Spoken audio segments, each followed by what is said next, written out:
Hi friends, ഇന്നത്തെ നമ്മുടെ recipe നമുക്ക് നേന്ത്രപ്പഴമൊക്കെ ഇരിക്കുന്ന സമയത്ത് വളരെ സിമ്പിളായിട്ട് തയ്യാറാക്കി എടുക്കാൻ പറ്റുന്ന നല്ല ടേസ്റ്റി ആയിട്ടുള്ളൊരു പായസത്തിൻ്റെ റെസിപ്പിയാണ്. അപ്പോൾ നമുക്കിത് എങ്ങനെയാണ് തയ്യാറാക്കുന്നതെന്ന് ഒന്ന് കണ്ടു നോക്കാം.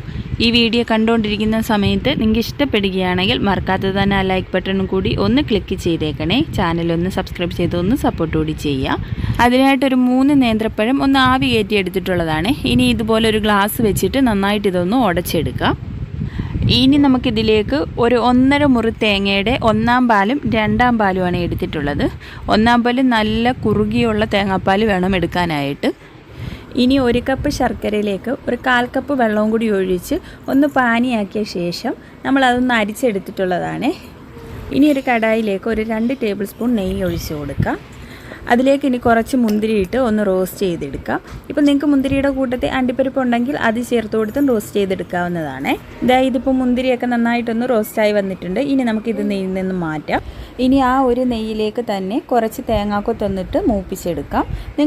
നിങ്ങളുടെ ഇഷ്ടത്തിനനുസരിച്ചിട്ട് നിങ്ങൾക്ക് തേങ്ങാക്കൊത്തൊക്കെ എടുക്കാവുന്നതാണ് കേട്ടോ. ഇനി നമുക്കിത് നന്നായിട്ടൊന്ന് കളർ മാറി വരുന്നിടം വരെ ഒന്ന് മൂപ്പിച്ചെടുക്കാം. ഇപ്പോൾ തേങ്ങാക്കൊത്തൊക്കെ നന്നായിട്ടൊന്ന് മൂത്ത് വന്നിട്ടുണ്ട്. ഇനി നമുക്ക് ഈ നെയ്യിൽ നിന്ന് ഒന്ന് മാറ്റാം.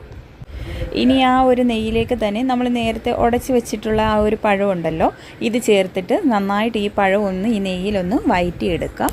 ഒരുപാട് സമയമൊന്നും വഴറ്റിയെടുക്കേണ്ട ആവശ്യമില്ല, 1 മിനിറ്റ് ഒന്ന് വഴറ്റിയെടുത്താൽ മതി. ഇതിപ്പോൾ ഞാൻ നന്നായിട്ടൊന്ന് വഴറ്റിയെടുത്തിട്ടുണ്ട്. എന്നിട്ട് ഇനി ഇതിലേക്ക് നേരത്തെ എടുത്ത് വെച്ചിരിക്കുന്ന ശർക്കരപ്പാനി ഉണ്ടല്ലോ, അതിൽ നിന്നും പകുതി മാത്രം ഞാനിപ്പോൾ ഇതിലേക്കൊന്ന് ഒഴിച്ചു കൊടുക്കുന്നുണ്ട്. പിന്നീട് മധുരം നോക്കിയതിന് ശേഷം നമുക്ക് ബാക്കി ചേർത്ത് കൊടുക്കാം. ശർക്കരപ്പാനിയും ചേർത്ത് കൊടുത്ത ശേഷം ഇന്ന് നന്നായിട്ട് ഇനി ഒന്ന് മിക്സ് ചെയ്തെടുക്കാം. ആ ശർക്കരയും നേന്ത്രപ്പഴവും ഒക്കെ നന്നായിട്ടൊന്ന് യോജിച്ച് കിട്ടണം. ഇത് കണ്ടില്ലേ, ഇപ്പം ശർക്കരയും നേന്ത്രപ്പഴമൊക്കെ നന്നായിട്ടൊന്ന് യോജിച്ച് കിട്ടിയിട്ടുണ്ട്. ഈ ഒരു സമയം നമുക്കിതിലേക്ക് തേങ്ങയുടെ 2-ാം പാല് ചേർത്ത് കൊടുക്കാം. തേങ്ങാപ്പാൽ ചേർത്ത് കൊടുത്ത ശേഷം ഇതെല്ലാം കൂടി നന്നായിട്ടൊന്ന് യോജിപ്പിച്ചെടുക്കാം. നന്നായിട്ട് യോജിപ്പിച്ചെടുത്ത ശേഷം ഇത് ചെറുതായിട്ടൊന്ന് കുറുകി തുടങ്ങണം. ഇതുപോലെ നന്നായിട്ടൊന്ന് തിളച്ച് ചെറുതായിട്ടൊന്ന് കുറുകി വരുന്ന സമയത്ത് നമുക്ക് മധുരം നോക്കിയിട്ട് ബാക്കി ശർക്കരപ്പാനി കൂടി ചേർത്ത് കൊടുക്കാം. ഞാനിപ്പോൾ മുഴുവനായും ശർക്കരപ്പാനി ഇതിലേക്ക് ചേർത്ത് കൊടുക്കുന്നുണ്ട്. മധുരം കുറവായിട്ടാണ് എനിക്ക് തോന്നിയിട്ടുള്ളത്. നിങ്ങളിപ്പോൾ മധുരം കുറച്ച് മതിയെന്നുണ്ടെങ്കിൽ നിങ്ങൾ നോക്കിയിട്ട് ചേർത്ത് കൊടുത്താൽ മതി. എന്നിട്ട് ഇത് നന്നായിട്ടൊന്ന് യോജിപ്പിച്ചെടുക്കാം. ഇനി ഇതിലേക്ക് ഞാനൊരു 2 ടേബിൾ സ്പൂൺ അളവിൽ ചവ്വരി വേവിച്ചതുകൂടി ചേർത്ത് കൊടുക്കുന്നുണ്ട്. ഇതിപ്പോൾ എൻ്റെ കയ്യിലുള്ളത് കൊണ്ട് ഞാൻ ചേർത്ത് കൊടുത്തതേ ഉള്ളൂ. ഇപ്പം നിങ്ങളുടെ കയ്യിലില്ല എന്നുണ്ടെങ്കിൽ ചേർത്ത് കൊടുത്തില്ലെങ്കിലും കുഴപ്പമൊന്നുമില്ല. ഇനി ചെറുതായിട്ട് ഇതുപോലൊന്ന് കുറുകി തുടങ്ങുന്ന സമയത്ത് നമുക്ക് തേങ്ങയുടെ 1-ാം പാൽ ചേർത്ത് കൊടുക്കാം.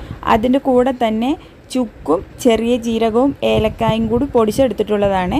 അത് 1.5 ടീസ്പൂൺ അളവിൽ ഞാൻ ചേർത്ത് കൊടുക്കുന്നുണ്ട്. എന്നിട്ട് ഇതുപോലൊന്ന് തിളച്ച് വരുന്ന സമയത്ത് നമ്മൾ നേരത്തെ വറുത്ത് വെച്ചിരിക്കുന്ന തേങ്ങാക്കൊത്തും മുന്തിരിയും കൂടി ഇതിലേക്ക് ചേർത്ത് കൊടുക്കാം. എന്നിട്ട് ഇതിലേക്ക് 1 ടീസ്പൂൺ അളവിൽ നെയ്യ് കൂടി ഞാൻ ചേർത്ത് കൊടുക്കുന്നുണ്ട്. എന്നിട്ട് ഇതെല്ലാം കൂടി നന്നായിട്ടൊന്ന് യോജിപ്പിച്ചെടുത്ത ശേഷം നമുക്ക് ഫ്ലെയിം ഓഫ് ചെയ്ത് കൊടുക്കാം. 1-ാം പാല് ചേർത്ത് കൊടുത്ത ശേഷം പിന്നീട് ഒരുപാട് സമയം നമ്മൾ തിളപ്പിച്ചെടുക്കേണ്ട ആവശ്യമില്ല. നമുക്കിത് തണുത്ത് വരുന്ന സമയത്ത് ഒന്നുകൂടി ഒന്ന് കുറുകി കിട്ടും. അപ്പം നമ്മുടെ പായസം ഇവിടെ റെഡി ആയിട്ടുണ്ട്. അപ്പോൾ നേന്ത്രപ്പഴമൊക്കെ ഉള്ള സമയത്ത് ഒരു തവണയെങ്കിലും ഇതുപോലെ ഒന്ന് ട്രൈ ചെയ്ത് നോക്കിയിട്ട് നിങ്ങളുടെ ഫീഡ്ബാക്ക് അറിയിക്കാൻ മറക്കരുത്. നല്ലൊരു റെസിപ്പിയുമായി നമുക്ക് വീണ്ടും കാണാം. താങ്ക്